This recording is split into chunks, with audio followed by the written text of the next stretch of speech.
solo mission to try and kill that Lilia. Both teams have been champions before. Both teams want to be champion again. For Vitality, it's about protecting what is theirs. For NAVI, it's about regaining what they lost. It's the rematch of destiny. It's grand finals for the 2026 MWI. It's NAVI versus Vitality. Let's go. Finals started with Championship and Gideon. Kaya naman siguro to. Kaya naman siguro, no? Hindi naman, nagawa na nila noong 2024, pero iba na yung meta. Parang kaya naman.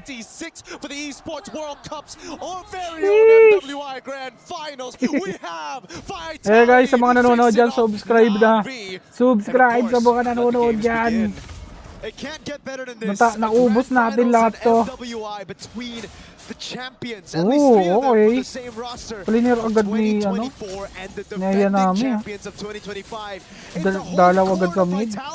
Mahirap yan, Lord. We can already Okay, hear nice. that extremely loud crowd here. I can't even hear you. It's tough. I'm not gonna lie. Let's go. But these fans, they're happy to see Vitality already on the big stage. But the real question is how they're going to adapt. How have they learned so far? Pero iisipin, sino talaga lamang? 4% expectation for NAVI to take it away. Which is kind of Kung crazy ako, because then you mas think lamang NAVI sa are akin the yung more Vitality aggressive teams. But if dito you look at the kasi games of NAVI, duda pa rin ako sa alis na jungler. first neutral objective.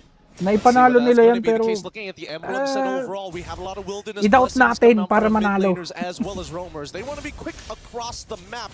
But other than that, really, this Bruno on this Master Assassin making sure that Shell can bully it out and might even find a 1v1 here that's in her favor. She didn't win the trade necessarily, but she was able to get the wave in a very, very good spot for her to continue to bully Rian on the Claude. Down below as well. Some rotation from Vival, and this is what we're talking about, man. Chell, as long as she's able to build those stacks, get those crit, Rian, every time she walks up, she's gotta be careful, but there you go. The Warrior Boots instantly for Rian to deal with Chell, and it'll certainly give her a lot more to play with in this lane. It's so good to have in the lane. They gotta protect themselves as much as they can. Now first turtle is about to come through as we see at least Mirai. I think this is going to be a bit of a problem. Like, how are they going to deal with this glue? I don't necessarily see the angle to stop him other than booming. At this point, it's kind of like ignoring the Patrick.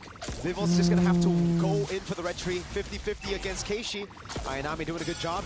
Zoning Fumi Echo away from this fight. That's going to be dropped down by Reynes. That's going to be Cindy walking down the cliffs as well. Kanino, nice one. Keishi, retry. Kaya pumalag. Palag. Nice one. Ayun lang, ganda nung set. Pumik, grabe nga mag-set yun. Pero wala silang damage. Nice one. Nice one. Let's go. And so far, Navi more ganda. happy with the way that they want to play the top. They want to chase Lamang na sila. their targets, get their resources out. Sabi sa inyo, Navi to eh. The engagement is just a little too good. Vitality doesn't get Guys, that subscribe chance to na. retaliate. Subscribe na Not kayo. until Vivian hits level Sa mga 4. nanonood dyan, dito na kayo manood. Sa MSC, ganito rin gagawin ko. Yung mga laban ng mga Pinoy. Kung nag-enjoy kayo sa ganito. Pag hindi kayo nag-enjoy, hanap kayo iba. Pero kung nag-enjoy kayo, subscribe kayo. Okay. And then taking it with this Freya. I cannot mention how important, I can't mention it enough, how important this Freya is in a draft team. It really is, and that's why I'm so surprised during MWI. We didn't get to see as much priority on this Freya on top of the fact that I guess everybody was trying to figure out the meta. Everybody was trying to figure out what was good. But let's keep in mind, the standards are there for a reason. And now we see that Vivian trying to open up this map. A lot of the motions coming in from Navi needs to start leaning towards Rian's side. They want to unlock her from the lane. Pag sumakit tong Bruno, medyo patakot. Oh, nag-block. To escape, so it's an ult for ult to Keishi. Seems like she wants to go for a bit more of a chase. And there you go. It's just both teams going back at it. Chell, though. Wow, starting to really dominate this laning phase against Rian. Yeah, it's looking very, very nice here. If they can just maintain this for another 5 more minutes, it will net them some pretty good profits.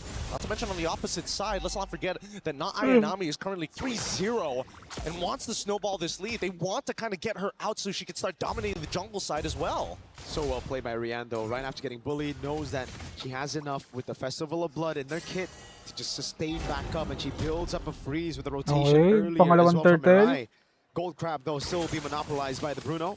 It will be Vitality. Let's go. Look to Kaya go for the to. second turtle, and now it's about that pin down, right? Can you pin Keishi out? The thing is, with the Throne of Ruin, you get that CC immunity to get masyado ko past the heavy matapang, spin. Lods. Oh, wait, hold on first. They got to deal with Bakonti. Nami, who's already Kaya been shut down magda- to 50%. Forced to use the ult nakapag-SS, early here. ang Now the ganun. contest is going to be hard.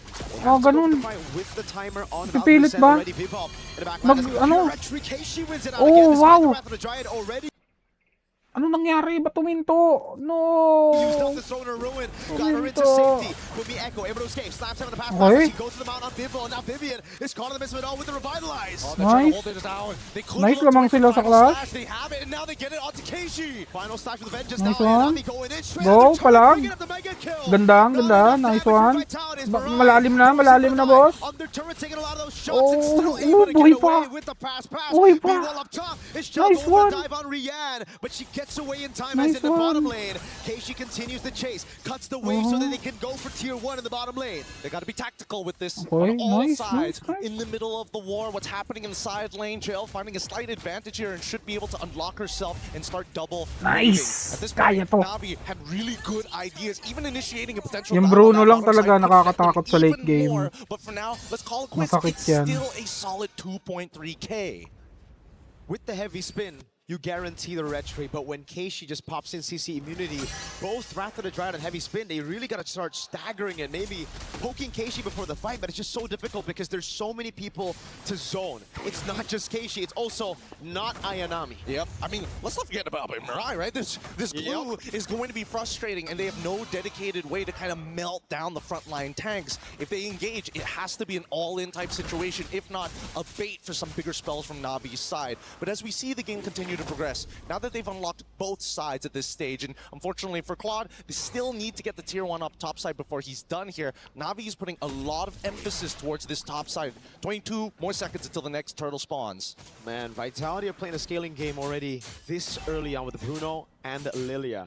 Thing is, Navi scale really well into the late game too, and if they my give them goodness. that big of a lead, not Ooh. Ayanami capping Fumieko as of yet. 6 minutes in and 48 seconds, Fumieko with a gold crab to even things out a bit, but it's still a big 1K, so how do they even deal with just the Freya? Look, they need to just change CC. Fumieko understands, hey, I'm not here to kill the Freya. All I'm here is to slow her down. I will need the rest of my team to kind of follow up to ensure this death. But with that Purify, it can be a little difficult, right? If played well and timed well, can get rid of the stacks, and more importantly, the mark, so that Fumi can't just dash around for free.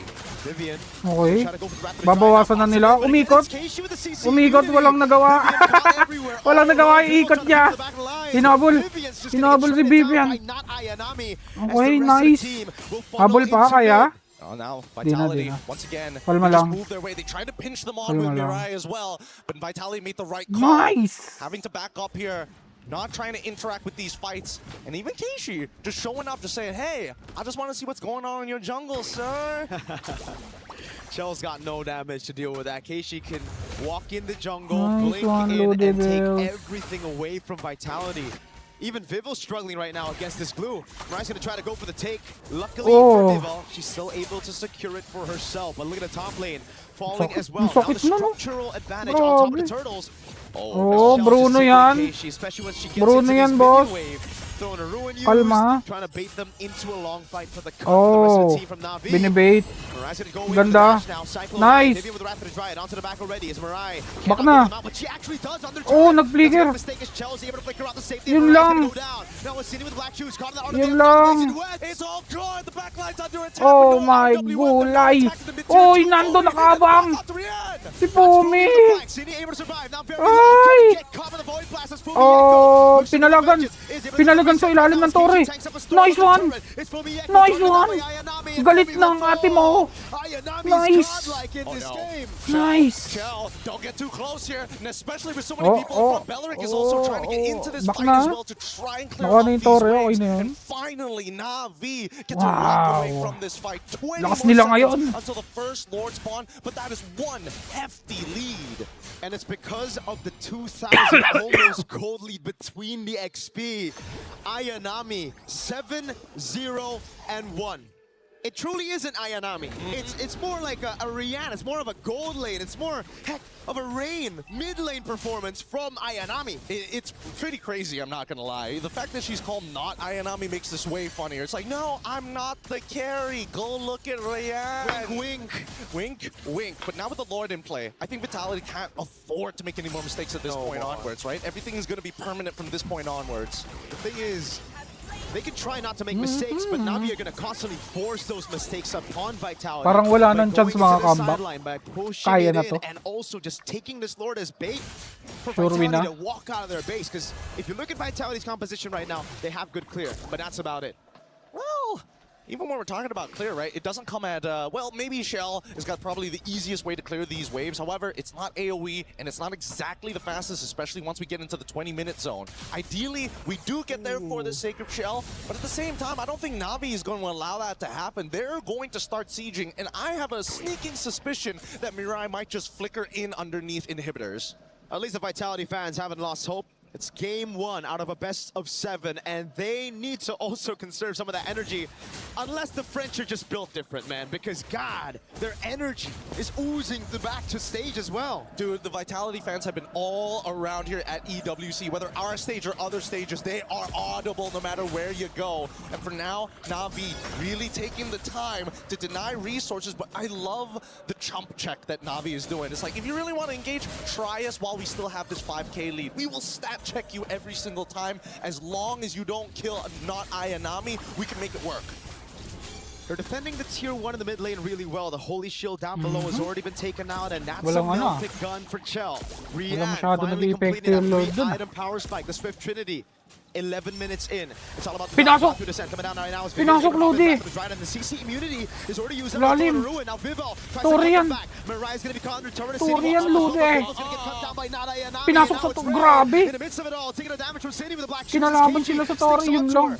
It's too Kaya? good, it's too good. And now, Baka na. KG underneath, Nice but manages one. to still get out. We just need to wait Nice. half a second there. But honestly, this is exactly what we wanted. We saw Mirai go for that flicker. We saw Keishi make the attempt, but they still have yet to break the mid-tier 1. They're too tanky. Oh. Mirai's just tanking these turrets Wow. like it's nothing. Vitality were able to keep their base turrets from getting taken out, but that was only just the first Lord. Hindi They na dealt ako that much magdududa damage. kahit They didn't lose kailan out on anything. No shutdowns given. sa alis na This jungle. is just complete domination from Navi. Hindi in na game ako one. magdududa Right now, dyan. Navi has panzer tanks Ganda. roaming around. You cannot cut through that armor just yet. The endless battle already complete on top of everything else. If not Ayanami, I don't know how they're going to deal with it. Even for Vival, who's trying to pin down not Ayanami, is dying midway through. And we can see why.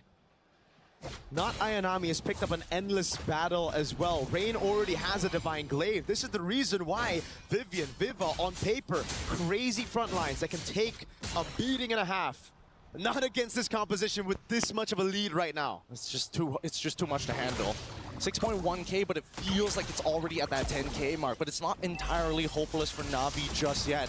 Shell can still pull through. They just need to max out on their items. However, it will come at a huge investment as both sides contest for no man's land. Again, Navi just doing a brilliant job forcing the no. errors on Vitality. Vival's gonna try to go with the pin na, on pwede na, Mirai, Lord. and it will work out. They Yun will lang. get Mirai, but now it's the Lord already taken for Trade. Navi Oh! at the cost of just their Dalawa. Rover. They don't mind this. Whoa, dangerous stuff from Rian.